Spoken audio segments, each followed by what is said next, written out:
It's now obvious that if you all stay in the race, former President Donald Trump wins the nomination.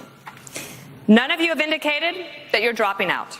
So, which one of you on stage tonight should be voted off the island?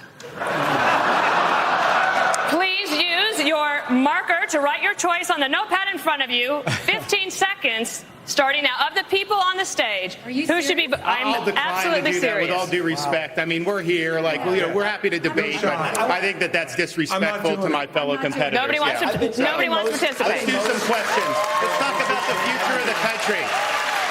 I'll answer. I want to be clear. Let me ask you this. Welcome back to Totally Based. I'm Joey Gaskin, and today we got to talk about the GOP debate. But first, before we do that, make sure you hit that subscribe button and ring that notification bell so you never miss out on new content from me. Now let's get to it. All right, guys, so last night's GOP debate was not a must-see. I mean, you just had Dana Perino there saying to vote someone off the island, which means it's clear there were no standout candidates. And it's obvious that the frontrunner here is Donald Trump, who again was absent from this event, choosing to spend his evening in Clinton Township, Michigan, where he's hoping to win over union auto workers. But as the night went on, his absence began to grow even more, as the remaining candidates continued to fight for the scraps, delivering lowbrow remarks and often talking over one another. It's not nonsense. So look, here's what I want to respond. These are good people who are tainted by a broken system, and it's not the fault of anybody who's involved. Some of us are tainted. Excuse me. Thank you for speaking while I'm interrupting. While I'm speaking. Well, you said painful. If I may finish, you can't be on both sides.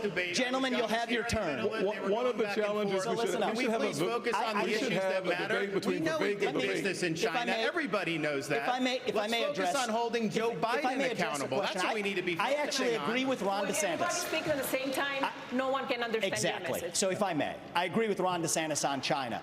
When every other CEO expanded into the Chinese market, you know what I did with my first company? We opened a subsidiary in China. But you know what I did that was different than every other company? We got the hell out of there. And when I started my next company, Strive, that's years ago. 2023.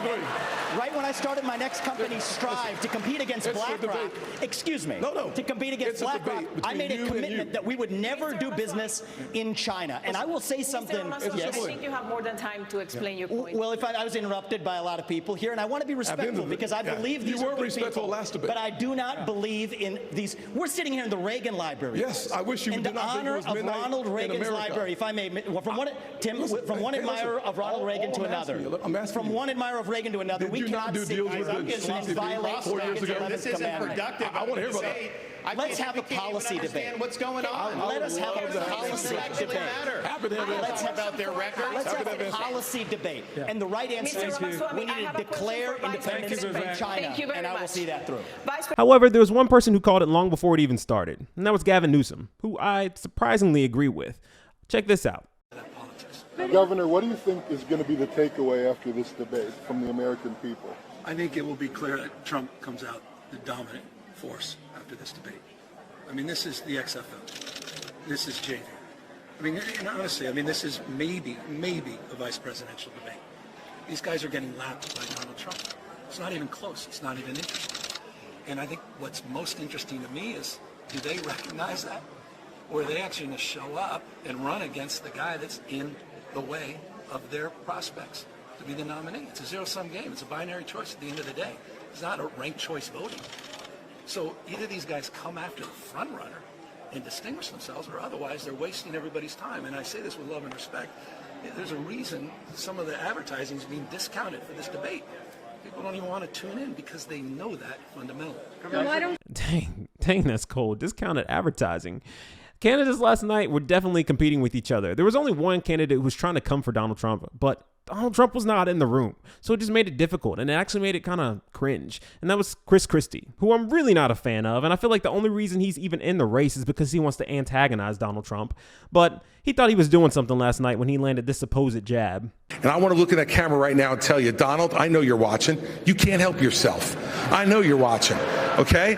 And you're not here tonight not because of polls and not because of your indictments. You're not here tonight because you're afraid of being on the stage and defending your record. You're ducking these things. And let me tell you what's going to happen. You keep doing that, no one up here is going to call you Donald Trump anymore. We're going to call you Donald Duck. Meanwhile,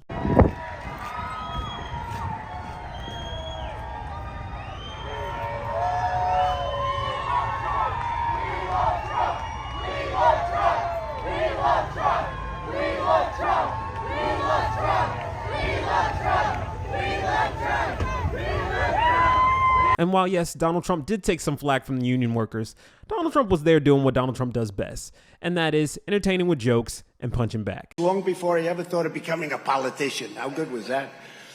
That's a lot of fun. I could have had the easiest, nicest life, Al. I would have had the nicest, softest life instead I have to beat these lunatics up all day long. Every day. Every day, lunatics. I never heard of the word indictment. Now I get indicted like every 3 days. He spoke badly about the election. He must be indicted. He said something bad about Joe Biden. Joe Biden is the most corrupt president and most incompetent president we've ever had. Oh, no. No, I shouldn't have said that. I'm going to get indicted again for saying that. I think if there was any anticipation for this night, personally for me, it was hoping that Vivek was shot in the same way that he did in the last debate. But I feel like this one was a little different because everyone was out to get him. They were all throwing jabs at him, talking about how he had business in China, something they continued to hammer the entire night. However, I still feel like he edged out somehow with the best moment of the night, and that was this. Mr. Ramaswamy, you've said you really empathize with the strikers. You're standing next to Senator Scott. Do you agree with what he said, or do you think he's wrong? I agree with some of what he said, for sure. I like the spirit of it. I'll say that I don't have a lot of patience for the union bosses. I think that's where he and I actually have a common view. I do have a lot of sympathy for the workers, however. People are going through real hardship in this country. I've been through hardship growing up. My father stared down layoffs at GE under Jack Welch's tenure at the GE plant in Evendale, Ohio. My mom had to work overtime in nursing homes in Southwest Ohio to make ends meet and pay off our home loan. So I understand that hardship is not a choice. But victimhood is a choice, and we choose to be victorious in the United States of America. You know what, if I was giving advice to those workers, I would say go picket in front of the White House in Washington, D.C. That's really where the protest needs to be.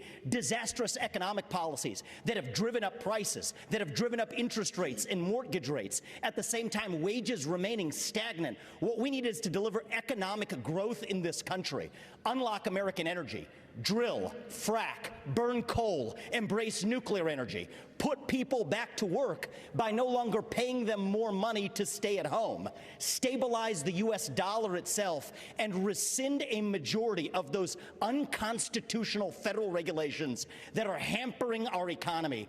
That is how we unleash American exceptionalism. And that's not a Democratic vision or a Republican vision. That is an American vision that we embrace economic growth, and capitalism is still the best system known to man to lift us up from poverty, and we should not apologize for it. That's what it means to be an American.